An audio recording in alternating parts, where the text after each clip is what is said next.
My name is Amelia. I am 30 years old, and I work in a company. I am a hard-working career woman who loves her job, and since I love my job, you could even say that I am a workaholic. But even if I am a workaholic, I am married to my husband, Todd. I met my husband, Todd, at my previous company that I used to work for. Since we both loved to just work, we often talked about our jobs and about the company we worked at and went out for drinks together. Since then, we gradually got attracted to each other and started to officially go out as a couple. And 3 years has passed, in the blink of an eye, since we got married. And as we both work, we tend to share the house chores together. Since it has always been this way, I have no particular complaints about Todd or about anything. But for some reason, people around me have been asking me about if we are going to have kids or not recently. It seems that to many people, after 3 years of marriage, it is only normal to have a child or at least get pregnant. Well, it is true that the number of housewives with kids are increasing among my friends who are all in the same age as me. I guess the people who are concerned about it does not mean to be offensive about it, but instead, they are just simply worried and concerned about me. But well, my parents-in-law are being very annoying about it though.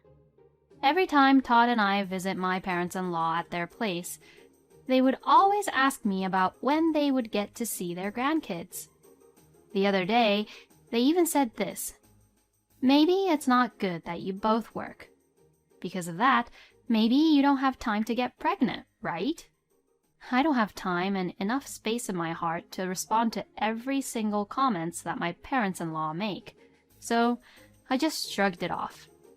To begin with, neither my husband nor I are in a hurry to have kids right away. Todd and I always talk about me getting pregnant as if it will happen naturally. And since both of us love our jobs, I think that it would be fine if it ends up being just the two of us. Even so, I can't ignore the fact that the pressure we get from the people are getting stronger and stronger, and I feel a little bad when someone mentions the idea of trying to get pregnant to me. On difficult days like that, I unconsciously cook some easy snacks, which goes really well with beer, and eat and drink to forget the topic of getting pregnant or trying to have a baby. I find myself falling asleep on the couch, and seeing me asleep, my husband carries me to the bed. We really do have a well-balanced and harmonious life as a married couple. Why do I have to listen and care about what other people say? Just as I was being a little discouraged about having kids, I received a call from my brother, who was 3 years younger than me, telling me that he and his wife just had a baby. Hearing the news, I went to the hospital with my mother. Once we arrived to the hospital, I saw a very cute, adorable baby in my brother's arms. I was allowed to hold her in my arms, and I was so moved and touched by how the baby was so full of life and energy, even though she was really small. It really was a strange feeling. I see, so this is what it means to have a baby, huh? My younger brother, who was also concerned about his own wife's health, was always with her and spoke to her kindly and took care of her. As his big sister, I always thought that my brother was spoiled and really weak. But he had become a very brave, strong man, and I was moved again to think that this is what it means to become a father. And after this experience, I am a little ashamed at myself for admitting this, but I wanted to have a baby right away. Once I went home, I told my husband about what had happened and about my feelings. When I said that we should try to have a baby, my husband suddenly started to cry. "Huh? What happened? Why are you crying?" "Well, no, it's happy tears, because you said that you wanted a baby and that we should try to have a baby, you know. Actually, I have been wanting to have kids for a long time now." "What? Really? You did?" But I thought we agreed to wait and let it happen all naturally. Well, you said that you still wanted to work hard at your company, Amelia, so I have been actually holding back, you know. Oh, wow. Is that so? Then I am really sorry for giving you a hard time. No, it's okay. Let's do our best and try to have a baby from now on. Finding out about my husband's unexpected feelings, I reflected back on how selfish I was and felt bad. I was living too selfishly, haven't I? A husband and a wife should walk together and cooperate together as a married couple. So, since then, Todd and I did everything we could do for me to get pregnant. We gathered information on the internet, asked friends and their experiences in having kids, and just did everything we could. But no matter how much we tried, unfortunately, I still could not get pregnant at all. And before I knew it, a year passed in no time, and after 4 years of marriage, I could not get pregnant, and we still did not have any kids. My parents-in-law began to blame Todd and I even more harshly, saying it was strange that we could not have a child after trying so hard. So, my husband and I finally decided to undergo infertility treatment. I felt kind of bad about doing something like this, as it felt like we were trying to find out who the culprit was. But I changed my mind and decided to look at the situation from a positive perspective, as treatment can make things better. Todd and I then underwent various tests. After taking various tests, the clinic said that the results would be mailed to us at a later date. Since there was no point at all in being impatient and just being stressed about it, so I went about my business as usual.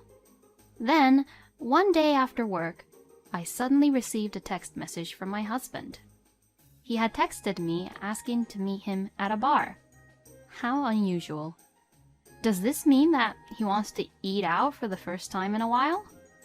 My husband is basically the type of person who likes to drink at home and doesn't want to go out that much. I replied back asking, "What's wrong?" But to that, he replied, "Just come over." I wondered what it was about, but since it was within walking distance from where I worked at, I headed to the bar anyway. When I arrived at the bar, my husband saw me and waved at me to come over. We sat down together and I ordered the same beer that my husband was drinking. As we ate our appetizers, I asked my husband, "What's wrong?" asking me to come over here all of a sudden. To that, my husband replied, "I wanted to talk to you about something." And suddenly, he became serious. A person will come in a few minutes, so please hold on until then. Oh? Someone's coming over too? Yeah. I thought that this all sounded a little complicated, but I just continued to drink the beer and waited around with my husband for someone to come. Since I was getting a little hungry, we ordered fried chicken and some other snacks, which goes well with the beer. And about 10 minutes later, a woman whom I've never seen before came toward our table. "Oh, Kendall. Over here. Over here." The woman called Kendall came over, and she sat down beside Todd. She looked very young, so she is maybe in her early 20s, which means she must have just started working. "Would you like a beer too, Kendall?" Yes, please. Thank you. My husband orders the beer for Kendall as if this was a normal thing to do. Sorry, but who are you? Her name is Kendall, and she's one of my colleagues at work. She recently joined our company. Hi, nice to meet you. Oh, hi. What is the meaning of this? What's the reason for my husband to bring his colleague here out of the blue? Just what kind of situation is this? A lot of questions began to pop up in my head. I noticed that the beer was also placed in front of Kendall, and to this my husband said, "Cheers." so I hurriedly toasted with my can of beer as well. Why is Miss Kendall brought over here? And besides, you said that you wanted to talk to me about something earlier on, Todd, so what is it that you want to talk to me about? If I didn't say or question anything at this point, the conversation wouldn't go anywhere, so I couldn't help but ask Todd about it. Then, my husband and Kendall both put down their beer and got very serious. Amelia, please listen to me. Kendall got pregnant, and she is having a baby. Oh, really? Kendall's becoming a mother even though she's young, huh? It must be tough. And the baby is mine. What? Hearing this outrageous news, it felt as if I was being hit on the head from behind with a bat or something. I'm really sorry, Amelia. Since I got Kendall pregnant with the baby, I want us to get a divorce. Excuse me? Miss Amelia, please. I want to be with Todd so that we could raise our baby together. I really couldn't wrap my head around what both Todd and Kendall was saying. You mean to say that despite all what my husband has said about doing our best on trying to have a baby and getting infertility treatment with me, he just happened to have a child with someone he played around with, so now he's going to leave me and be with that person? This is just really unbelievable. I really feel bad about what I did, Amelia. Since when? Huh? I'm asking you, since how long have you been having an affair with her behind my back? Well, let's see. It was about 6 months ago in April. That was when I just joined the company then, and we had a welcoming party, and on the way home I asked him, "All right, that's enough, thank you." So that's how the affair started, huh? Both my husband and Kendall nodded together. I know that this is not something that you'd expect at all, Amelia. But the fact that Kendall and I had a child so easily like this makes me think that she and I were destined to be together. Because, Amelia, we try so hard to have a baby and for you to get pregnant. But in the end, you couldn't get pregnant, right? So, I'm really sorry to you, Amelia, but I want you to divorce me and go on our own ways. Hearing what he had to say, I was just so pissed off that I didn't know what to say back to him.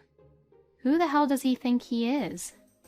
Was Todd saying that just because I couldn't get pregnant and couldn't have a baby, so this woman was way better than me? And was Todd saying that because that this woman has a child, my marriage to him is no longer important to Todd? Is this all what Todd thought of me as? I mean, why would Todd even make me come over to a bar to talk such important things like divorce? And Todd just ordered beer as if it was a casual thing, right? Does he think that we can talk about divorce and how our married life is in shambles in a stupid bar? How dare you underestimate me? You are such an asshole. Thinking all these things, my anger exploded at once, and I poured the beer I was holding in my hand onto my husband. Oh, Todd! Are you all right? Yeah, I'm fine. I was prepared for this to happen so that I can be with you, Kendall. I need to put up with it. Oh, Todd! I was beyond disgusted. Who the hell do they think they are? Both Todd and Kendall was in their own world. I will gladly divorce a stupid guy like you. And with that, I left the bar. I then went back home first and packed my bags. And that was when I suddenly saw a mail in the post, so I had taken it out to see what it was. Oh, this. And there, I learned the shocking truth. Thinking that I could use this, I quickly packed up my belongings and left home. For the time being, I went back to my parents' house and explained the situation to them. Both my parents were upset with my husband and how he acted towards me, so they told me that I could stay as long as I wanted. The apartment I was living in with my husband was rented under his name, so I had no right to continue and live there. Besides, I didn't want to live there anymore because I was too disgusted to think that maybe that woman was using the apartment too. A few days later, my husband sent me the divorce papers, so I signed the papers and submitted them right away. With this, the divorce was finalized smoothly. As for the alimonies, I hired a lawyer and got my ex-husband and Kendall to pay me $20,000 each. A few months later, it seems like Todd and Kendall got married. Since it was indeed a shotgun marriage for Kendall, she quit her company and became a full-time housewife to Todd. I then waited for the perfect time to come. Kendall had told me how many months had passed since she got pregnant previously when I was divorcing Todd, so there were a few more months until the time when Todd and Kendall's baby would be born. Then I visited Todd and his parents at the right time when their baby would be born. Todd's parents were very surprised that I came out of the blue to visit them. I had heard from my ex-husband that his parents had agreed with him, saying that he should switch to a younger woman than me if he was going to have a baby. So when I saw my ex-mother-in-law's face, I really had the urge to hit her. And Todd's parents were being surprised. But I heard a familiar voice coming from behind. It was my ex-husband. Oh, you? Why the hell are you here? In his arms was a small baby. The baby was innocent, but because the baby's parents are Todd and Kendall, I didn't think that the baby wasn't that cute at all. Well, I came here to talk to your parents. But good thing that you're here too. What is it? I'll make it quick, okay? That baby isn't yours. What the? This baby is mine.